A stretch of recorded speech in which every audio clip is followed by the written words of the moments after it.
Hello there, welcome to social media, what you've been waiting for. This video is super exciting because you're going to understand what it is that you need to analyze about social media. So when we're thinking social media, what comes to mind? iPhones, apps, social media, influencers, content, business content. There are so many things that come to every individual's mind when they think about the word and term social media. Social media is everywhere. We can't avoid it. Advertising, social media.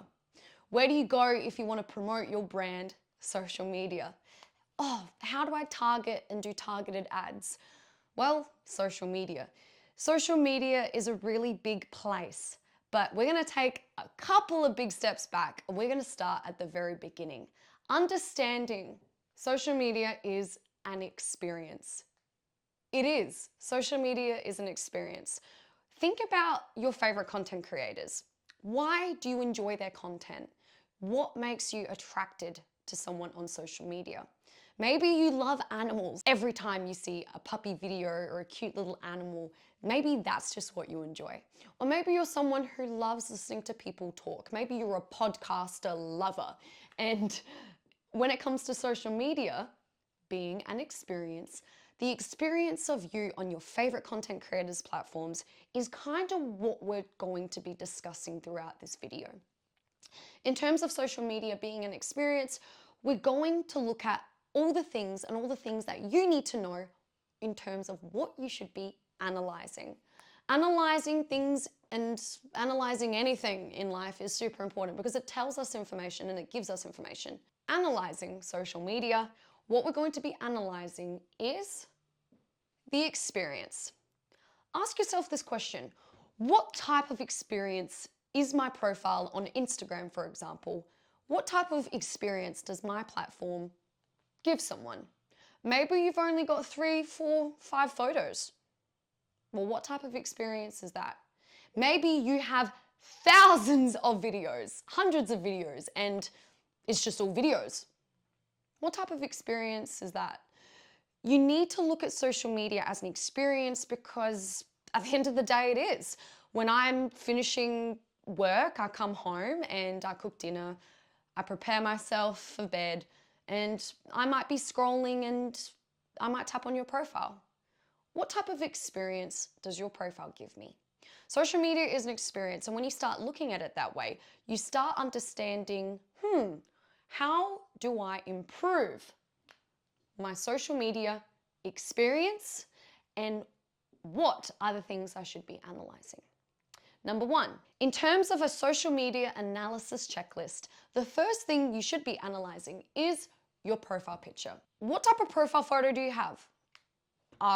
Is it a photo of you and your friend? Is it a super close-up, high-quality image that a professional photographer took maybe years ago? Is it a photo of you holding a glass of champagne or a nice glass of wine at your friend's wedding? Is your profile picture a photo of a random, I don't know, cat? Or is your profile picture your gaming logo because you're a gamer?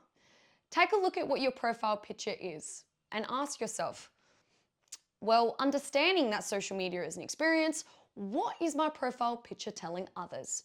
If it's a photo of you and your friend, as an experience, if I stumbled across your platform and I clicked on your username and I'm taken straight to your profile, when I look at your profile image, if there is a photo of you and your friend, will I know which, who you are? Will I think it's more your friend or more you? It's important that when we analyze our profile pictures that we understand a couple of things. Number 1, having 2 people in a profile picture is confusing. It is, because if I didn't know you and I saw 2 people in a profile picture, I'm not going to know which one is you until I go through and do some researching and actually take a look. By understanding that social media is an experience, you want to eliminate as much distraction as possible. I'm going to be writing distraction in green because when you are analyzing distractions, that is what we need to improve. So Going back to profile pictures, you want a profile picture that is you. If you're in a shared business, or let's just say your business partner and yourself are doing this course together because you want to grow something together and you're both faces, maybe you're both doing a podcast together, that's acceptable. However, if it's just you and you only, and you want to grow a strong personal brand that grows your business, yourself, where it is you wish to go, if there is two people in your profile, it's the first thing you need to change. So when it comes to profile pictures, here is what you need to know. You need to have a profile picture which is a headshot. So we're going to write down, headshots are super important because if we don't see what you look like, we're not going to really be able to connect with you. You need to be able to show who you are and your face. As human beings, we like looking at each other's faces, and it's how we directly communicate. Even though I'm in front of a camera, right now you can clearly see my face. But when it comes to a profile picture, you want it to be close up, above chest, close up, and in good quality, as high quality as you can. And the reason being is because we're going to take a look at something else when it comes to profile pictures. You want to have your personal brand color in the background. So bear with me. Your profile picture, it's a headshot, it's close up above chest. In the background of that profile picture needs to be your personal brand color. Remember in the first two videos, I asked you a personal brand question. Past that, what is your favorite color? Maybe your favorite color is the color that needs to be in your headshot. The importance of having a personal brand color behind your headshot is because people will therefore identify that color with you, your personal brand, and business. It is super important. When I say Coca-Cola, what color comes to mind? When I say Cadbury chocolate, what color comes to mind? This is the biggest personal branding rule that you can follow. And as soon as you implement that in your headshot, you're pretty much a big step forward. You want to be memorable. Profile pictures are memorable. The higher quality, the closer it is, and having your personal brand color in the background is going to separate your profile from the rest. Next on the social media checklist is your username. What is your username? Is your username your first name followed by your last name? Is your username your first name dot last name 12657? Is your username some random, I don't know, place that maybe you live? Maybe your username is Adelaide.7. The importance of understanding your username, and again, remember, right now we're looking for distractions. It's important to have only letters. Guys, you want letters. I'm not hating on the gaming community. That is totally different. I understand a lot of people have usernames with dots and spaces and letters and, numbers. But when it comes to growing yourself, business or personal brand, you want a username that is only letters. And here's why. If your account is interacting with my account, and let's say I don't know you and you're interacting with my account, and maybe you want to get in touch, or maybe you want to message me in regards to a collaboration, or I don't know, an opportunity. If you're interacting with my account and you have, let's say, j@j.732, it's going to look more scammy. I'm going to click on Kim Kardashian's account, not because she's Kim Kardashian, but because her username is Kim Kardashian, and that is it. First name, last name, no numbers, no underscores, no dots. It's Kim Kardashian. It looks more real. It is more natural. Remember, social media is an experience, and if you have dots, numbers, all these different things, underscores, the more you have of that in your username, it's going to be a distraction for me. It's a distraction, and I'm more likely going to click on someone else's account that's interacting with me rather than click on yours. So that's why when it comes to distractions and moving forward from headshots from your personal brand color in the background, your username is just as important. If there is dots, underscores, or anything further that shouldn't be in your username, let's just say your username is taken. Maybe right now you're thinking, well, my name, my first name and last name is taken. You got to be creative. You got to ensure that it is only letters that will be in your username. So maybe you put first name, last name, AU. If you're in Australia, you'd go AU. If you're in another country, You could do what your country is. Maybe that's a good way to start. If it's a business, you could also do that as well. Some accounts put official, maybe official. This is the official account of Tatum Knowles. If Tatum Knowles was taken, I would go Tatum Knowles AU. If that was taken, I'd go Tatum Knowles official. Get creative, write a couple of things down before you change your username, because if you change your username too many times, it's going to block you out for a while. So just be careful before you start changing it. If you get the green light, that's fine, you can move ahead, but just be aware of that. Write it down before you do it. The next thing on the social media checklist is your bio. What is your bio? What's in your bio? Do you even have a bio? Bios are very important. Moving on to bio, the reason why bios are important, remember, social media is an experience and you're getting rid of as many distractions as possible. If there is nothing in your bio, well, it's not really going to tell me anything about you or your business or what you use your account for. The importance of having a bio is really, really important because it instantly identifies and it helps me understand who you are and what it is that you do on social media. If you don't have anything in your bio, that's a problem. If you have too many things in your bio, that could also be a problem. You need to ensure that you have about 3 to 4 lines of what it is that you do, what other things connected to your business, maybe your services. The third thing could be a potential business hashtag or follow this or you're sending someone elsewhere. And the last thing can be a website or another link that could be attached. Click the link below. So when you look at your bio, you want to look at it like that. The best types of bios and the healthiest bios are those that say everything that needs to be said, short, sharp, and sweet. It tells the audience who you are and if it's a business account, what your business actually is, services that you offer, and who knows, maybe you just want a personal brand. Maybe your Instagram is more about you. You would put who you are, your location, maybe, supporting South Australian small businesses, for example, in South Australia. You could also put hobbies. Maybe you're a yoga instructor. You could have yoga instructor / Pilates. And then it would be followed by, underneath that, you could potentially put your email, or you could put, click the link below to sign up to your next yoga class, or maybe you want to send them to your website. So when it comes to bios, make sure you have something in there. There are so many accounts that I've looked at that have absolutely nothing. And there are accounts that have 3 rows, 1, 2, 3, and that's enough. If you're like me, sometimes I need 4, and there's a lot of things that I do. If you check out Tatum Knowles on Instagram, you'll be able to see what I'm talking about and what I mean.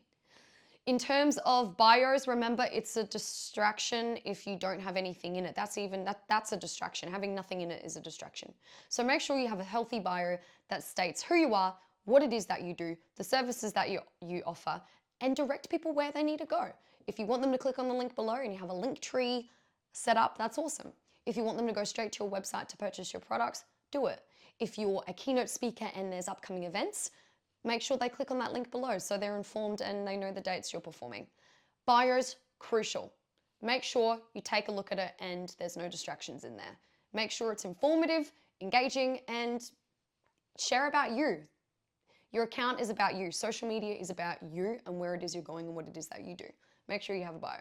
The next thing to look at is the link. There is a link on Instagram, people. There's a link on TikTok. There's links on most platforms these days. If you don't use your link, you are wasting, and it is a big opportunity that is missed. The good thing about having a link is, so let's say I'm on your account, you sell products that I'm interested in, maybe it's a makeup line, and I want to buy a lip kit, for example. The photo that I've clicked on, it's taken me to your profile image, amazing. The username, oh, it looks legit. I'm taken on the journey of your bio. Oh, okay, I understand. And there's no link. Well, that's a distraction. It is a distraction. Make sure you use a link. If you have a website, put the website in there. I myself recommend using Linktree. Linktree is awesome because you can attach all your socials to it, more things about you, your website. If you go on Tatum Knowles, you'll be able to see all the things in my Linktree. I happen to put a lot of articles and, it's very storytelling for me using a Linktree. But the reason why I recommend it is not only can you download and get the free version, but you can also pay roughly $7 or something a month, and you can change it and you can change the colors of it that suit your personal brand colors, and people can start following you on different platforms. Use the link. It is a distraction if you don't use your link. It is a missed opportunity, and I myself, a person who is interested in your products, business, or website, or wherever it is you want to send me, you want to have a link there ready to go. You want to be using all of your links on all platforms, because maybe I'm more of a user on TikTok and I am hardly on Instagram. If I'm on TikTok and you've used your link, it's going to send me to your Instagram, and therefore I'm going to follow your Instagram. It is super important to keep everything in the one spot. The reason why it's a missed opportunity if you don't use your links is because your community will not stretch to different platforms, and you won't be sending people to where it is you actually want them to go. So it's a distraction not using it, and it's a distraction also if you don't use it properly or make the most of that opportunity. The last thing to look at when it comes to social media analysis is your stories. Instagram has stories, and in terms of stories, if you're not using your stories, you can store your stories in what's called highlights. Highlights on Instagram, I'm not sure if you're on Instagram, maybe you aren't used to Instagram yet. When you go on Instagram, set up your account, and you have done all these amazing things, therefore making sure that your Instagram is the perfect experience that delivers your targeted messages. Highlights are awesome because it can store more information about you, what it is that you do, all of your business tools or information, or maybe you're a photographer and you do many different types of photography, from weddings to couple photos, all the way through to sport. Highlights are a really good function to use because you can store all of those images and you can store all of the information in your highlights. For example, if you check out Tatum Knowles, I have a highlight for every service and everything that I do, from social media presenting to my course, all the way to testimonials and my past students who've also completed this course. I also have keynote speaking events. I also have my productions, past productions that I've been involved in. I do many things, and using highlights for me is really, really crucial because a lot of people who are attracted to my account and they follow me, highlights are really good because people check them, they click them, they go through them, and they learn more about you, who you are, the businesses and services that you offer. If you don't use highlights, it is a distraction. If you have too many highlights, it is also a distraction. Keep it to a minimum. What is expressed in your bio, everything in your bio should definitely have a highlight. Highlights are on Instagram. When you use highlights, if you have too many highlights, that can also be a distraction. Keep it to about 5 to 10. Anything past 10, 15, 20, it's getting too much. People aren't going to look through all of them. If you have highlights that are dedicated to years, or, you've got to be very specific with your highlights. You want, obviously, your business to have a business highlight. Anything that supports your business and different services or things that you do, like client testimonials, is really, really good. But if you go off topic and let's say you just have a random highlight that was, developed when Instagram first invented highlights and it's not really useful, get rid of it. You want to keep it to a minimum. You want it short, sharp, and sweet. It's an experience. If you're not using them, that's a distraction. If you have too many, that is also a distraction. So there you go, guys. Thank you for watching this video all about social media. You are now ready to move forward to the next video.